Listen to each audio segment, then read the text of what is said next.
या स्वाभिमानी लोकांच्या गावामध्ये प्रचाराच्या शेवटच्या दिवशी आपल्या सगळ्यांचा आशीर्वाद मागण्यासाठी मी इथं आलोय। त्यामुळे आपण सगळ्यांनी मला हात उंचावून आशीर्वाद द्यावा ही विनंती। धन्यवाद। कोंढाणे आजंदे म्हणजे एक स्वाभिमानी लोकांची भूमी। या भूमीतून स्वर्गीय इंद्रसिंग भाऊसाहेब सारखे नेतृत्व या तालुक्याला लाभलं आणि भाऊसाहेबांनी या तालुक्याच्या मध्ये दूध डेअरी जिला शरद पवार साहेब बघायला आले होते,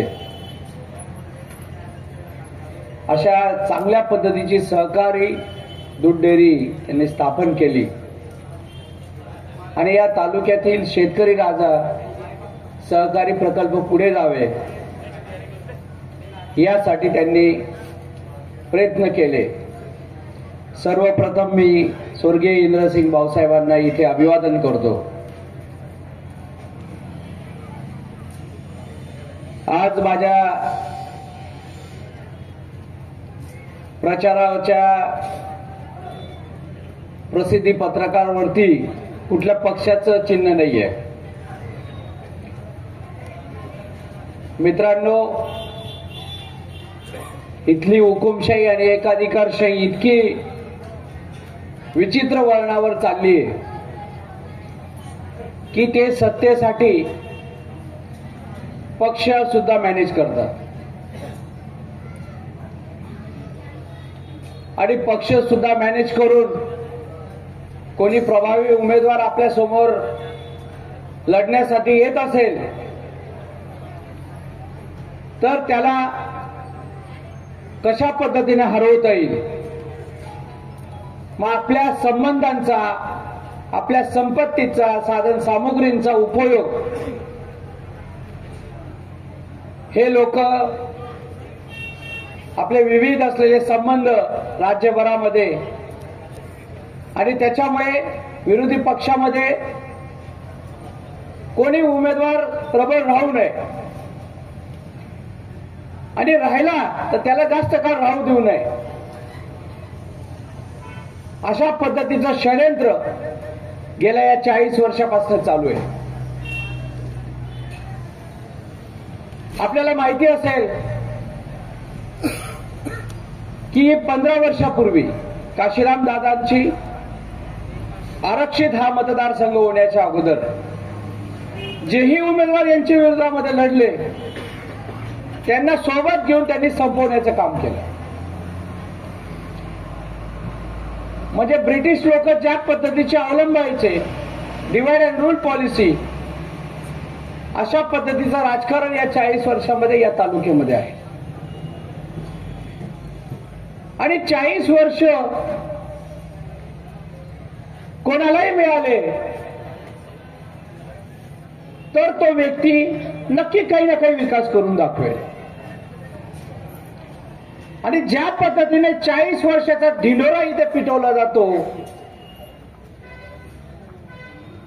आणि विकासाचा ढिंडोरा त्याच्याबरोबर पिटवला जातो आणि जेव्हा तुम्ही मूल्यमापन करणार की 40 वर्ष म्हणजे 4 दशक, असंख्य लोकांची ज्यावेळेस जन्माला असेल त्यांची 40 मध्ये असतील, त्या लोकांचा काय विकास झालाय हा जेव्हा आपण पाठीमागे अभ्यास करतो तेव्हा लक्षात येतं की इथे विकास झालाय तो फक्त एका परिवाराचा। जे काही प्रकल्प शेतकऱ्यांच्या उपयोगी होते, साखर कारखाना असेल, दूध डेअरी असेल, ते सगळे प्रकल्प आज बुडालेले आहेत। याच भूमीमध्ये प्रत्येक विधानसभेच्या निवडणुकीमध्ये आपण असंख्य लोकांनी त्यांच्या सभेमध्ये आवाज उठवलाय की आमचा कारखाना कधी सुरू होईल. या तालुक्याच्या राजकारणामध्ये मी 13-14 वर्षापासून आहे. ही माझी तिसरी टर्म आहे विधानसभा लढण्याची. 2014 मध्ये मी भारतीय जनता पक्षातर्फे लढलो.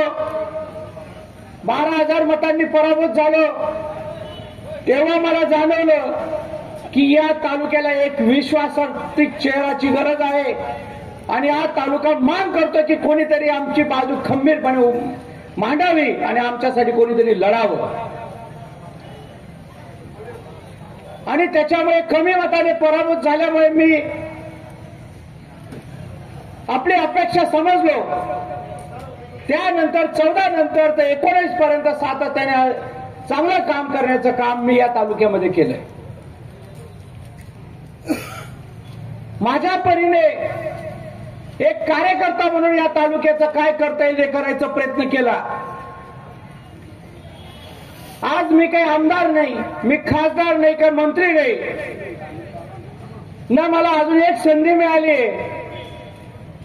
आणि हे लोक त्यांचा 40 वर्षाचा इतिहास किंवा त्याचा हिशोब देण्याऐवजी मला विचारतात की तुम्ही काय काम केलं. अहो, तुम्ही 1985 ला जेव्हा आमदार झालात त्यापूर्वी या तालुक्यासाठी कोणते प्रकल्प आणले होते तर तुम्ही मला विचारतात. तरी सुद्धा मित्रांनो मी सांगतो आपल्याला की आम्ही काय काम केलेलं आहे. आम्ही आमदार नव्हतो, खासदार नव्हतो, मंत्री नव्हतो,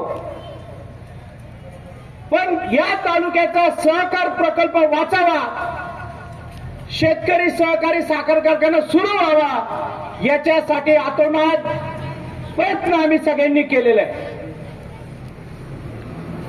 आम्ही कारखान्यासाठी पॅनल उभं केलं, कारखाना सुरू करण्यासाठी आम्ही जन आंदोलनं केली, बैलगाडी मोर्चा काढला, शासनाकडे निवेदन केली. सर्व पद्धतीचा लढा आम्ही या तालुक्यामध्ये आपला सहकारी प्रकल्प सुरू व्हावा याच्यासाठी केला. मग तुमच्याकडे सगळं होतं, तुमच्याकडे बँक होती, तुमच्याकडे केंद्राची सत्ता होती, तुमच्याकडे राज्याची सत्ता होती, तर या 11 वर्षाचा बंद असलेला साखर कारखाना तुम्ही आजपर्यंत का चालू करू शकले नाही? काय एकही मीटिंग तुम्ही राज्य शासन किंवा केंद्र शासनाकडे लावू शकले नाही? कारण तुमची मुळात ते कारखाना सुरू व्हावा अशी तुमची इच्छाच नव्हती. हा कारखाना जर सुरू झाला तर या तालुक्यातील शेतकरी स्वावलंबी होईल, तो आपल्याकडे येणार नाही, तो आपल्याकडे कायम आपले उंबरठे झिजले पाहिजे त्याने, अशी भावना जर तुमची असेल तर हाच आमच्या शेतकऱ्यांचा विकास समजावा का? तरी आम्ही मंत्रालय लेवलवरती सन्माननीय शरद पवार साहेबांनी आदेश दिला आणि मंत्रालय लेवलवरती आम्ही एक मीटिंग आयोजित केली आणि त्या मीटिंग मध्ये हा कारखाना भाडे तत्वावर देण्यात यावा असा आदेश काढण्यात आला आणि त्या आदेशानंतरच यांनी कारखाना भाडे तत्वावर देण्याचा ठराव केला. यांना जर सुरूच करायचा होता तर हा ठराव अगोदर का झाला नाही? हा ठराव त्या मीटिंग नंतरच का झाला? याचे प्रश्न जर आपण विचारायला गेले तर तुम्हाला बिलकुल ते उत्तर देणार नाही, कारण की त्या लबाडांना उत्तर द्यायचंच नाहीये. मग हे आमचं काम नाही का? हे आमचं काम नाही का? त्यानंतर तुम्ही सुरू केलेली सूतगिरणी तिची काय परिस्थिती आहे? ती सूतगिरणी प्रियदर्शनी अत्यंत नफ्यामध्ये होती, तिला असं चांगल्या पद्धतीचे पारितोषिक मिळालेली होती. मग ती अचानक तिचं वाटोळं काय झालं? वाटोळं झालं का केलं? हे प्रश्न सुद्धा आपण सगळ्यांनी विचारले पाहिजे. आणि वाटोळा करून आपण आपल्या मुलाच्या नावानं ती सूतगिरणी 99 वर्षाच्या करारानं त्याला भाडे तत्वाने देतात. शेतकऱ्यांचा प्रकल्प तो मुलाच्या नावानं भाडे तत्वावर देण्यात आला. मग आज जी सूतगिरणीमध्ये युनिट चालू आहे ते तुम्हा आपल्यांचे आहेत का? तर नाही. त्यांनी असंख्य व्यापाऱ्यांशी पार्टनरशिप करून तिथे टेक्सटाईल युनिट चालू केलेलं आहे आणि ज्याच्या त्या युनिटांमध्ये आपल्या तालुक्यातील गोरगरीब पोरं 5 आणि 6 आणि 7,000च्या वेतनावरती काम करतायत. मग ही आपली थट्टा नाही का? मग तुम्ही खाजगीत तुमच्या मुलाची सूतगिरणी त्या आवारामध्ये चालू शकतात, तर आमची शेतकऱ्यांची सूतगिरणी जी सहकार तत्वावरती होती ती का फेल गेली? कारण सत्ता तर तुमच्याचकडे होती. म्हणजे त्यांना ती सूतगिरणी खासगीकरण करून घ्यायचा होता, तो प्रकल्प हडप करून घ्यायचा होता. ही त्यांची प्रवृत्ती होती, ही त्यांचा इच्छाशक्ती होती आणि म्हणूनच ती सूतगिरणी आता शेतकऱ्यांची राहिलेली नाही. ती सूतगिरणी आता त्यांची खाजगी झालेली आहे. गोल्ड रिफायनरी सारखा प्रकल्प आपल्या तालुक्यात आलेला म्हणतात. कुठे गेला तो गोल्ड रिफायनरी प्रकल्प? कुठे गेली त्यांची 300 कोटीची सबसिडी? मग एवढा मोठा भ्रष्टाचार इथली जनता कशी काय बघू शकते? हा प्रश्न माझ्यासमोर पडलेला आहे. आणि तरी तुम्ही जी परिवर्तन करण्याची इच्छा आमच्यासाठी जागून ठेवलेली आहे, आम्ही सातत्याने त्यांच्या विरोधात लढत आलेलो आहे. आणि लढत येऊन 2019ची निवडणूक आम्ही लढलो. 2019 मध्ये त्यांना पराभव दिसत होता आणि त्याच्यामुळे त्यांनी 1 महिना अगोदर पक्ष बदलून घेतला. ज्या काँग्रेसने त्यांना खूप काही दिलं, या काँग्रेसने त्यांना शून्यातून आज इथपर्यंत निर्माण केलं आणि ते पक्षनिष्ठाचे धडे दुसऱ्यांना शिकवतात. मित्रांनो, यांनी काँग्रेसवर अन्याय केला आणि भाजपने आमच्यावर अन्याय केला. हा फरक आहे आमच्यामध्ये. आम्हाला पक्ष बदलावा लागला आहे कारण की तो पक्ष स्वार्थी होऊन गेलेला आहे. आम्ही स्वतःच्या स्वार्थासाठी पक्ष बदललेला नाही. आता सगळं तुम्हाला चित्र परत दिसलं असेल. 2024च्या या विधानसभेच्या निवडणुकीच्या अगोदर मी राष्ट्रवादीत होतो, मग ते कशा पद्धतीने सगळं मॅनेज झालं. म्हणजे इथल्या लोकांना त्यांचा आवडीचा उमेदवार निवडू द्यायचा नाही आणि जर निवडू द्यायचा असेल तर कसा कमजोर पक्ष आपल्या समोर येईल आणि कशी आपण ही निवडणूक आपण जिंकून घेऊ, असं षडयंत्र फक्त उमेदवारच नाही तर त्यांच्या जनतेच्या बाबतीमध्ये सुद्धा ते करतात. आणि म्हणून आपल्याला विनंती आहे की तरी आम्ही स्वाभिमानानं ही लोकशाही पद्धतीला नष्ट करण्यासाठी, एकाधिकारशाही पक्ष जी आहे ती नष्ट करण्यासाठी आम्ही पुन्हा अपक्ष निवडणूक लढलो. आज जी मी काही निवडणूक लढतोय तर तुमच्या आपल्या सगळ्यांच्या सांगण्यावरनं लढतोय. त्यामुळे मी अपक्ष जरी माझ्याबरोबर कुठला पक्ष जरी नसला तर जनता ही मायबाप जनता आज माझा पक्ष आहे. त्याच्यामुळे ही जी निवडणूक आहे जनता वर्सेस हुकुमशाही अशी आहे. आणि आज जर आपण परिवर्तन करू शकलो नाही तर इथे कायमची लोकशाहीची पायमल्ली होईल, एकाधिकारशाही चालेल आणि मग यापुढे कोणी इथे परिवर्तन करण्यासाठी पुढे येणार नाही. तुमचा आवाज म्हणून कोणी येणार नाही. आज गेल्या 13 वर्षापासून 14 वर्षापासून इथं काम करतो आहोत. 14 वर्षाचा वनवास तुम्ही आमचा संभवा, एवढी विनंती मी आपल्याला आज करतोय. आपण उमेदवार जर बघितले, ही निवडणूक उमेदवार कुठेच राहून जातात आणि दुसरेच जण नवरदेव बनून फिरतात. अहो, लोकशाहीमध्ये राहतोय आपण. लोकशाहीमध्ये जो उमेदवार आहे त्यांच्यामध्ये तुलना झाली पाहिजे. काय माझा कुठला बी दगड उभा केला तर त्याला आपण निवडून आणायचं असं तुमची इच्छा आहे का? आणि हीच आपली लोकशाही आहे का? त्यामुळे मायबाप जनतेवर तुमची सुद्धा परीक्षा येईल. ही माझी एकट्याची परीक्षा नाही, पूर्ण महाराष्ट्र तुम्हाला विचारतो की या तालुक्यामध्ये लोकशाहीसाठी ही जनता जागृत आहे का? आणि त्याच्यामुळे या जनतेला क्रांती करण्याची सुवर्ण संधी आहे. आज जर विधानसभेची निवडणूक बघत असाल तर आपल्याला माहिती की अजून एक उमेदवार आहे भारतीय कम्युनिस्ट पक्षाचा. काय त्यांचं काही नाही, म्हणजे सगळी मॅच फिक्सिंग आहे. त्या उमेदवारीचे पोरगे त्यांचेच जिल्हा परिषद सदस्य आहे. म्हणजे कदाचित जर आम्ही फॉर्म भरला नसता आणि या जनतेने आम्हाला प्रेरणा दिली नसती तर ही निवडणूक बिनविरोध सुद्धा झाली असती. आणि आज काही जे रोज तुमच्या दारी फिरतायत ना ते एकही तुमच्याकडे आले नसते, तुम्हाला बंगल्यावर बोलवलं असतं. कुठलीही लोकशाही आहे मित्रांनो.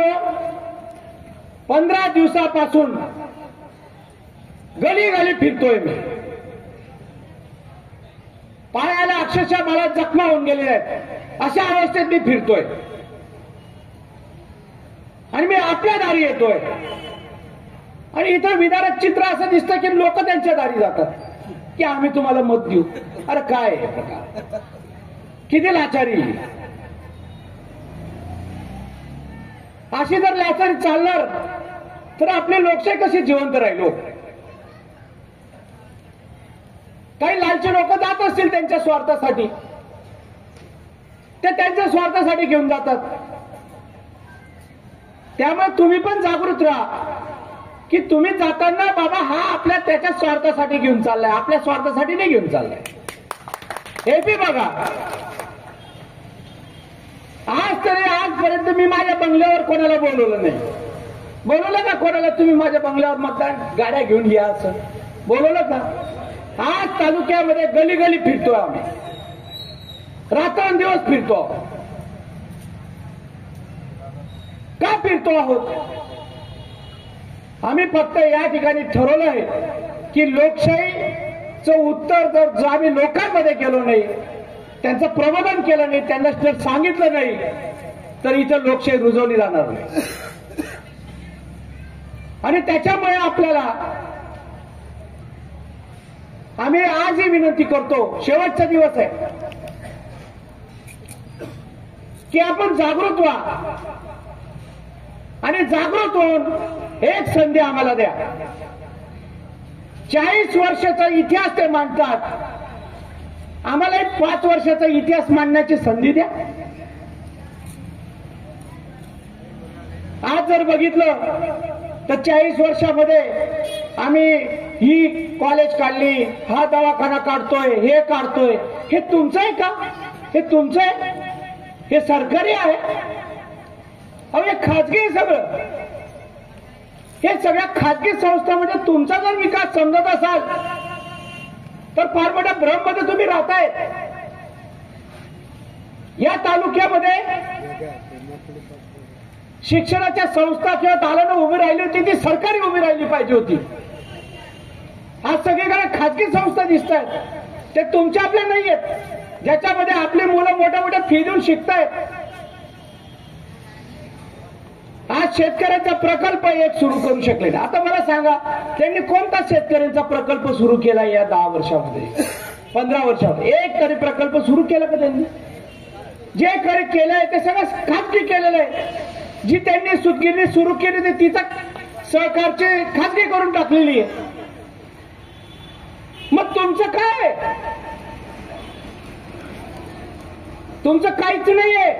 हे दाखवलं जातं हे तुमच्या मालकीचं नाहीये. दवाखाना येतो त्यांचा खाजगी. अहो तुमच्याकडे एवढी सत्ता आहे तर एवढं मोठं गव्हर्नमेंट मेडिकल कॉलेज आणायचं होतं ना, इथं गोरगरिबांची पोरं डॉक्टर झाली असती. गव्हर्नमेंट हॉस्पिटल आणायचं होतं, त्याला मोठं करायचं होतं. कारण तेवढी तुम्ही करण्याची तुमची क्षमता होती, पण तुम्हाला करायचं नव्हतं. आज जर ते हॉस्पिटल उभं राहिलं तर ते तुम्ही मालक राहणार, तुम्ही नाही राहणार आहे. त्यांच्या पुढचे जे चिंतन पडेल ते काल तुमच्या गावाला रॅली करून गेले. आज थोडेफार दिवस दिसतील, त्याच्यानंतर हे मुंबईलाच राहतील, कधी येणार नाहीत तुमच्याकडे. आणि मग तुम्ही तुमच्या गावात तुमच्या कामांसाठी मारा फटके बंगल्यावरती. मग भाई कधी येतील, चिंतन भाई कधी येतील? तो माणूस त्याचा बिझनेस सोडून तुमच्या सेवेला येणार आहे का? त्यामुळे या भ्रमामध्ये तुम्ही राहू नका. 13-14 वर्षापासून आम्ही प्रामाणिकपणे या तालुक्यामध्ये सेवा देतो. जिथे जिथे लोकांनी आम्हाला सांगितलं तिथे गेलोय, सुखदुःखात आलोय, प्रत्येकाला भेटलोय. आरोग्य शिबिरांची मालिका चालवली. रुग्णांची आम्ही तपासणी करून त्यांना शस्त्रक्रिया केली. आज या तालुक्यामध्ये 10,000 पेक्षा अधिक रुग्णांची ऑपरेशन्स मी केलेले. तुम्ही फोन करणार तेव्हा आम्ही फोनवरती काम करण्याचं काम केलंय. त्यामुळे आम्ही आजच्या घडीला आमच्या क्षमतेने काय करू शकतो आम्ही हे सातत्याने करतो. पण एक संधी विधानसभेची तुम्ही देऊन दाखवा. त्याच्यानंतर आम्ही काय केलं यांचे 40 वर्ष आणि आमचे 5 वर्ष, तेव्हा तुम्ही आमची तुलना करा. आज तुम्हाला सगळ्यांना एक प्रश्न विचारतो की 15 वर्षापासून काशीराम पवार आमदार झालेत. किती वर्ष झाले तेवढं तरी माहिती का तुम्हाला? बरं, आमदार कोण हे तरी माहिती का आपल्याला? माहिती का आमदार कोण आहेत आपल्या विधानसभेचे? माहिती आहे का? अजून तुम्ही अमरीश भाईंना आमदार समजतायत? आमदार काशीराम पवार आहे. त्यांचं काम काय? रोज हजेरी लावणं, सह्या करणं, जाणं येणं. मला सांगा, तुमच्यापैकी किती लोकांना फोन करून त्यांनी सांगितलं मला मतदान करा असं आहे का? इथं कोणाला आलं त्यांचं? का नाही आला? तर त्यांना माहिती मी रबर स्टॅम्प आहे, मला काही गरज नाही, यांनाच गरज आहे ती सगळी करायची. बरोबर आहे का नाही? हे लोक एवढं परिवारच्या परिवार का प्रचाराला उतरलंय? काशीराम दादासाठी नाही उतरलंय, ते स्वतःच्या स्वार्थासाठी उतरलेलं परिवार आहे. कारण की सगळी सत्ता आमच्याकडे असली पाहिजे, दोघं आमदार आमच्याकडे असले पाहिजे, खासदारकी बी आमच्याकडे असली पाहिजे. तुम्ही लोकांनी काहीतरी पराक्रम केला, ती लोकसभेची वेळ खासदार काँग्रेसचा निवडून आला, म्हणजे खासदार बी आमचाच ऐकणारा पाहिजे. जसं माणिकराव दादा ऐकायचे. माणिकराव पाटील दादांचं तुम्हाला कुठे दिसायचं का? निधी कुठे दिसायचं का? खासदार बी आमचाच खालचा पाहिजे, आमदार बी आमचाच खालचा पाहिजे, नगराध्यक्ष बी आमचाच खालचा पाहिजे, जिल्हा परिषदचा अध्यक्ष बी आमचा खालचा असला पाहिजे. मग तुम्हाला हे सगळ्या संस्था बळकावायच्या आहेत, तर कुठं आहे आपली लोकशाही? आज जर यांना कोणाला चांगलं काम करून दाखवायचं असेल तो या अशा हुकुमशाहीमध्ये तो करू शकतो का? नाही करू शकत. त्यामुळे यांना फक्त स्वतःच्या स्वार्थासाठी, स्वतःचं घर भरण्यासाठी हे सगळे संस्था, सगळी पदं, आमदारकी, खासदारकी, जिल्हा परिषदा, पंचायत समित्या, नगरपालिका आपल्याकडे घेत आहेत आणि खर्च बी तेच करतायत आणि कमवता पण तेच आहे. आणि म्हणतात काशीराम दादा इतका स्वच्छ आदमी आहे. मग आम्ही काही त्याच्या भ्रष्टाचारी आहोत का?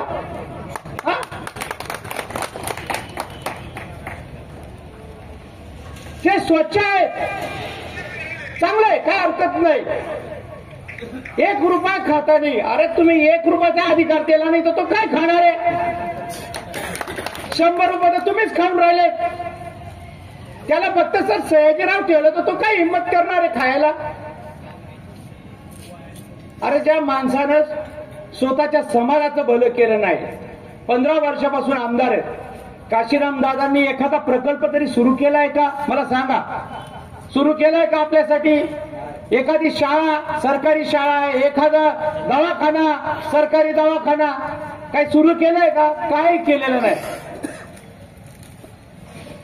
आणि हे या विधानसभेच्या निवडणुकीमध्ये पण स्वतःचाच विकास दाखवतात. स्वतःच्या LED व्हॅन मध्ये ये किया वो किया.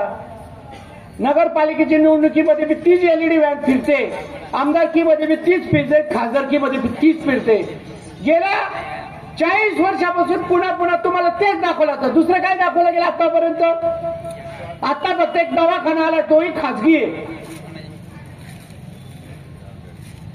1000 बेडचं हॉस्पिटल तुम्ही करा, चांगली गोष्ट आहे, याच्यात आपल्याला दुमत नाही. आरोग्य सेवेच्या माध्यमातून तुम्ही करत असाल तर चांगली गोष्ट आहे. परंतु तुम्ही सरकारी एवढं मोठं हॉस्पिटल का स्थापन करू शकला नाही, याचं प्रश्नाचं उत्तर तुम्ही देऊ शकता का? जर तुम्ही खाजगी मोठं करू शकता तर सरकारी काच करू शकले नाही? आणि मग या लोकांनी आमदार म्हणून तुम्हाला निवडून दिलंय ते त्यांच्या लोकांचे सरकारी प्रकल्प निर्माण करण्यासाठी, खाजगी प्रकल्प निर्माण करण्यासाठी नाही. आज इतकी विदारक परिस्थिती आहे की त्यांच्या शाळेमध्ये गोरगरिबांचे पोरं शिकूच शकत नाही.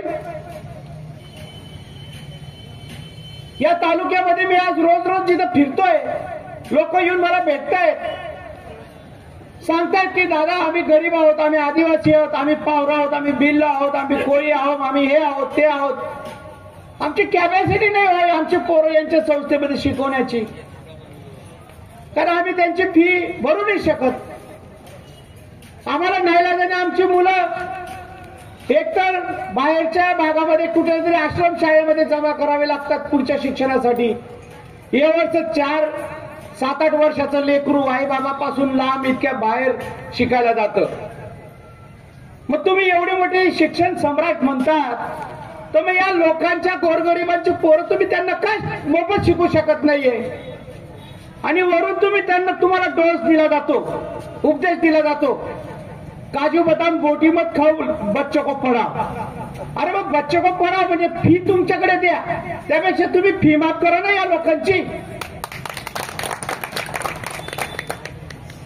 एवढं मोठं काम तर ते करणार नाही. त्यामुळे या शैक्षणिक संस्था जे म्हणतात हे काही गरिबांच्या नाही आहेत. त्यांच्या ज्या खाजगी संस्था आहेत तिथे सुद्धा त्या आता अल्पसंख्याक समाजाच्या करून टाकलेल्या आहेत, जेणेकरून तिथे आरक्षणाद्वारे SC ST OBC शिक्षक किंवा काहीतरी यांना जे भरायचे असतात ते पद भरू शकत नाही. असंख्य आज गोरगरिबांची लोक तिथे काम करतायत, ते आजही परमनंट होत नाहीये.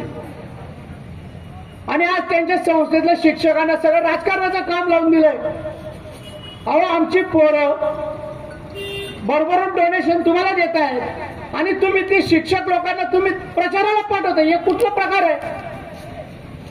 हा प्रकार तुम्ही कसा सहन करतायत? म्हणजे ज्या शिक्षकांनी तुमच्या मुलाला शिकवायला पाहिजे त्याच घरी मतदार याद्या घेऊन तुमच्याकडे येत आहेत. मग हे चुकीचं वाटत नाही का तुम्हाला? त्या शिक्षकाला सुद्धा वाईट वाटतंय बिचाराला. असंख्य शिक्षक नाईलाजाने हे काम करतायत, पैसे वाढायला लावतायत, मतदार याद्या बघायला लावतायत, कोण गेलं सर्वे करायला लावतायत. हे काय प्रकार? हे काम आहे का यांचं? म्हणजे याच्यासाठी तुम्ही संस्था निर्माण केल्या आहे का? हे अत्यंत चुकीचं काम आहे या तालुक्यामध्ये चालू आहे आणि अशीच चालू राहतील जर आपण परिवर्तन केलं नाही. आज तुम्ही 6 उमेदवार विधानसभेचे उभे, मायबाप जनतो मी तुम्ही 6 मध्ये तुलना करा. तुम्ही बघा की कोण कोण उमेदवार आहेत, त्याचं कॅलिबर काय आहे, तो त्याची क्षमता काय आहे.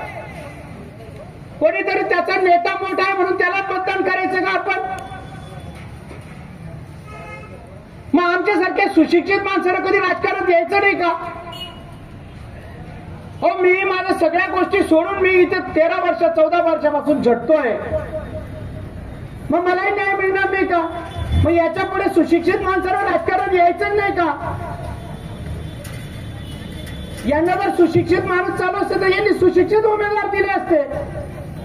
एका बाजूला पोरांना शिकवण्याचे फार मोठे धडे आपल्याला देतात आणि दुसऱ्या बाजूला लोकप्रतिनिधी 3री आणि 4थी देतात. हे कुठला दुटप्पीपणा?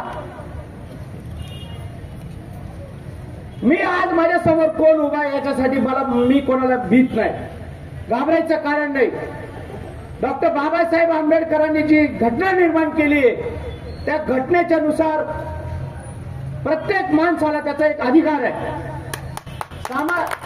सामाजिक राजकीय क्षेत्रामध्ये काय काम करायचं हे प्रत्येक माणसाचा अधिकार आहे आणि त्या अधिकाराने या तालुक्यामध्ये मी काम करतोय.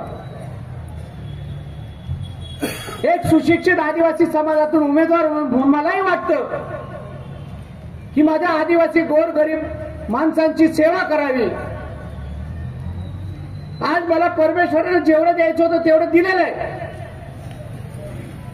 पण मी राजकारणामध्ये फक्त समाजसेवेच्या माध्यमातून आलेलो आहे. कोणी मला सांगून द्यावं की डॉक्टर ठाकूरांनी 1 रुपयाचा भ्रष्टाचार केलाय, आजच माझी उमेदवारी रद्द करतो.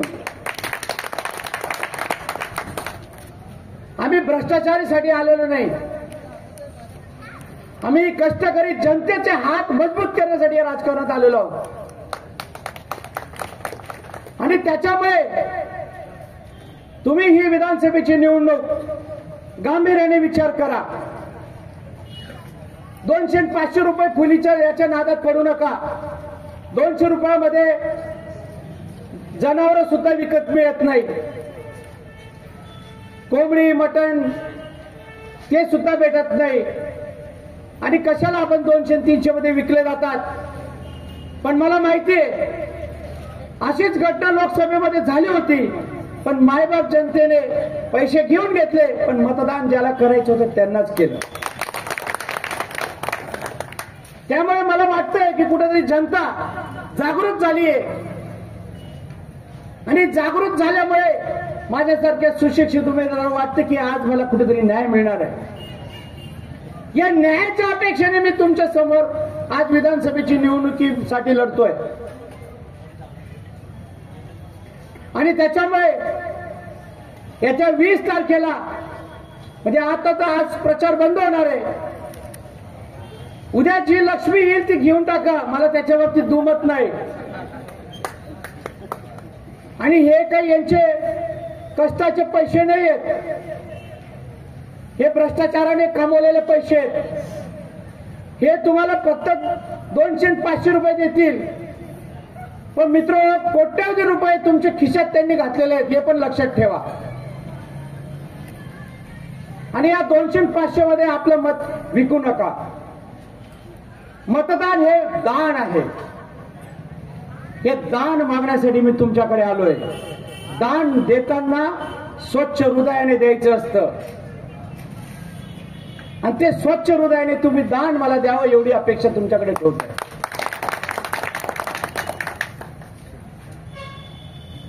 मित्रांनो, वेळ बराच आहे, आचारसंहितेचं मला पालन करणं गरजेचं आहे. आपल्याला सगळ्यांना विनंती करतो, 20 तारखेला मतदान आहे. आपण सगळ्यांनी हा लोकशाहीचा उत्सव साजरा केला पाहिजे आणि त्याच्यासाठी आपण मतदान केलं पाहिजे. या 20 तारखेला मतदान करायला जेव्हा जाणार तेव्हा आपण सगळ्या गोष्टी लक्षात घ्या की आपली भावी पिढी आपल्याला विचारणार आहे की आपण का ही हुकुमशाही हारू शकलो नाही. आपल्याला विकास करायचा आहे, हा जनतेचा करायचा आहे, कुठल्या परिवाराचा करायचा नाहीये. आणि त्याच्यामुळे जनतेच्या विकासासाठी आपल्याला मतदान करायचंय. त्यामुळे मी आपल्याला या 20 तारखेला विनंती करतो की माझ्यासमोर जे इतर 5 उमेदवार आहेत त्यांच्यामध्ये तुलना करा, 4थी 3री आणि मी MS. सगळं महाराष्ट्राचं जिल्ह्याचं लक्ष या विधानसभेच्या निवडणुकीत आहे. मित्रांनो, जिल्हा विचारतोय, तालुका विचारतोय की या निवडणुकीमध्ये एक सुशिक्षित माणूस विजयी होईल का अशिक्षित माणूस विजयी होईल. या तालुक्यामध्ये आता लोकशाही येईल का हुकुमशाही येईल, हा महत्वपूर्ण निर्णय आपल्याला सगळ्यांना घ्यायचा आहे. 5 नंबरचं माझं बटन आहे. 5 नंबरचं बटन हे काय साधं सुद्धा नाहीये, 5 नंबरचं बटन आहे. 5 या बटनामध्ये स्वाभिमानांचा आशीर्वाद आहे. स्वाभिमानी कोण? ज्यांनी अनेक डॅम निर्माण केले ते स्वर्गीय कदम आई साहेब. ज्यांनी अनेक डॅम निर्माण केले ते स्वर्गीय शिवाजीराव दादा पाटील. ज्यांनी छान अशी दूधडेअरीचा प्रकल्प निर्माण केला ते स्वर्गीय इंद्रसिंग भाऊसाहेब. ज्यांनी प्रल्हाद तात्या, ज्यांनी स्वतःची जमीन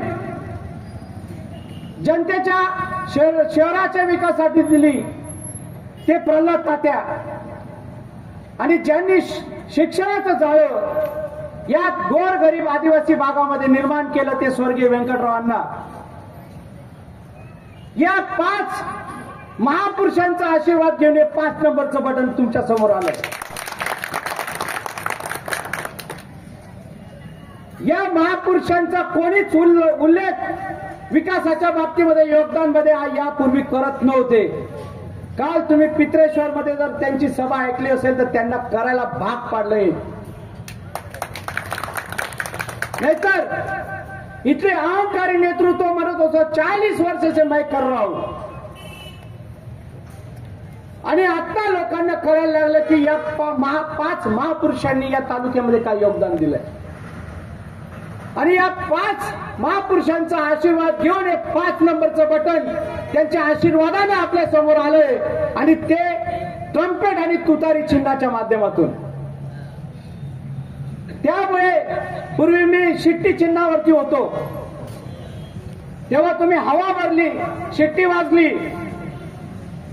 आता थोडं जास्त हवा आपल्याला भरावा लागणार आहे या 5 महापुरुषांच्या आशीर्वादानं. आणि या तुतारीमध्ये इतकी जोरदार हवा भरा की हुकुमशाही प्रवृत्तीच्या लोकांचे कान फाटल्याशिवाय राहणार नाही आणि लोकशाही रुजल्याशिवाय राहणार नाही. एवढी जनतेची मतदान त्या ठिकाणी झालं पाहिजे. त्यामुळे मित्रांनो मी आपल्या सगळ्यांचा आशीर्वाद मागतो. विकासासाठी मतदान करा, लोकशाहीसाठी मतदान करा, आपल्या जनतेच्या उमेदवार त्याला निवडून आणण्यासाठी मतदान करा एवढी विनंती करतो.